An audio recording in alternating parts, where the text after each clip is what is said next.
আইনগত একটা অত্যন্ত গুরুত্বপূর্ণ পরিবর্তন করা হয়েছে। 54-এ ইচ্ছামতো গ্রেফতার করা হতো, সেখানে আমরা উল্লেখযোগ্য পরিবর্তন এনেছি। আর যে সিদ্ধান্তটা নিয়েছি আমরা, সেটা হচ্ছে আপনারা জানেন যে এই মর্মান্তিক বিমান দুর্ঘটনাকালে দুজন শিক্ষিকা তারা অসামান্য আত্মত্যাগের পরিচয় দিয়ে স্কুলের সন্তানদেরকে রক্ষা করার চেষ্টা করেছেন। ওনাদেরকে উপযুক্ত রাষ্ট্রীয় সম্মাননা প্রদান করা হবে। এক্স্যাক্টলি কি করা হবে সেটা আমরা খুব দ্রুত সিদ্ধান্ত নেব। এটা হচ্ছে উত্তরার ঘটনার মর্মান্তিক বিমান দুর্ঘটনার প্রেক্ষিতে সিদ্ধান্ত। আইনগত একটা অত্যন্ত গুরুত্বপূর্ণ পরিবর্তন করা হয়েছে। আপনারা জানেন ইতিপূর্বে আমরা সিপিসি বা দেওয়ানি কার্যবিধির পরিবর্তন করেছিলাম, সংশোধনী করেছিলাম। আজকে আমরা সিআরপিসি বা ফৌজদারি কার্যবিধির সংশোধন করেছি, অ্যামেন্ডমেন্ট করেছি। এখানে খুব ইম্পর্টেন্ট কিছু অ্যামেন্ডমেন্ট করা হয়েছে। আপনারা জানেন ব্লাস্ট ভার্সেস বাংলাদেশ, এই মামলাতে সুপ্রিম কোর্টের দুটো ডিসিশন ছিল।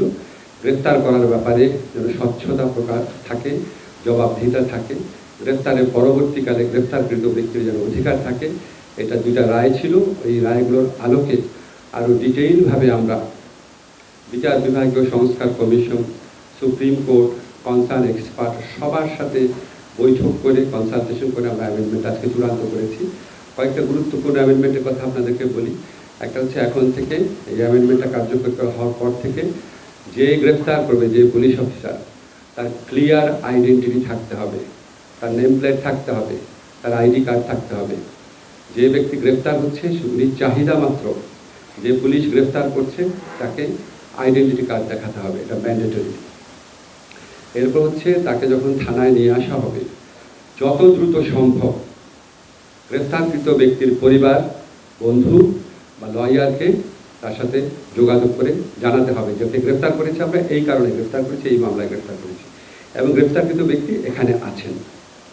যত দ্রুত সম্ভব করতে হবে এবং কোনো অবস্থাতেই 12 ঘন্টার বেশি সময় নেওয়া যাবে না, এর মধ্যে জানাতেই হবে।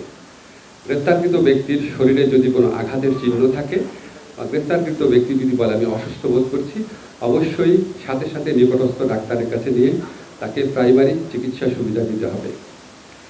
এছাড়া আমরা বলেছি প্রত্যেকটা গ্রেফতারের ক্ষেত্রে একটা মেমোরেন্ডাম অফ অ্যারেস্ট রাখতে হবে, ডিটেইল তথ্য থাকতে হবে। কাকে গ্রেফতার করা হয়েছে, কেন গ্রেফতার করা হয়েছে, কী অভিযোগে, কোন আইনে, তার পরিবারের কার সাথে যোগাযোগ করা হয়েছে, কে গ্রেফতার করেছে, ডিটেইল একটা মেমোরেন্ডাম থাকবে প্রত্যেকটা গ্রেফতারের ক্ষেত্রে। আপনারা জানেন আগে সরকারের ফ্যাসিস্ট সরকারের আমলে বিভিন্ন এজেন্সি গ্রেফতার করতো, বলতো আমরা তো জানি না। র্যাব গ্রেফতার করে বলতো যে পুলিশ জানে, পুলিশ গ্রেফতার করে বলতো যে অন্য এজেন্সির নাম বলতো।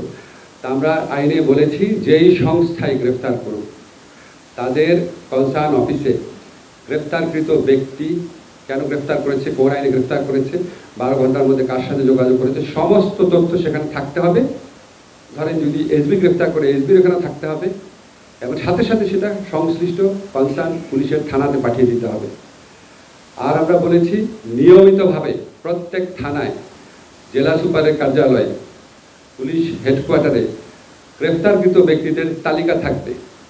কাকে গ্রেফতার করা হলো, কত তারিখে, কী আইনে গ্রেফতার করা হয়েছে, সে এখন কোথায় আছে, এটা তালিকা থাকতে হবে। এগুলি সব ম্যান্ডেটরি।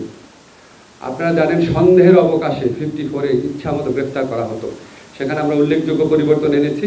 আমরা বলেছি যে আপনি যদি সন্দেহের অভিযোগে গ্রেফতার করেন, আপনাকে পুলিশকে যে গ্রেফতার করবে তাকে নিশ্চিত হতে হবে যে আমি এই লোককে গ্রেফতার করেছি, আমার সামনে অপরাধটা ঘটেছে এবং আমার বিশ্বাস করার কারণ আছে যে উনি অপরাধটা ঘটিয়েছেন, এবং সেটা তাকে লিখিতভাবে এক্সপ্লেইন করতে হবে কেন সে 54-এ গ্রেফতার করলো, এবং এখানে ক্যাটাগরিক্যালি বলতে হবে কেন তার মনে হলো যে এই লোকটাই অপরাধটা করেছে। সেটা হচ্ছে কগনিজেবল অফেন্সের ক্ষেত্রে। নন কগনিজেবল অফেন্স বা আরেকটু লেসার অপরাধ, 7 বছরের নিচে যে অপরাধ, সেখানে এটা তো করতে হবেই, প্লাস একই সাথে তাকে সন্তুষ্ট হতে হবে যে আমি যদি গ্রেফতার না করি লোকটা পালিয়ে যেতে পারে। এই দুইটা কন্ডিশন ফুলফিল হলে 54-এর আন্ডারে গ্রেফতার করতে পারবে।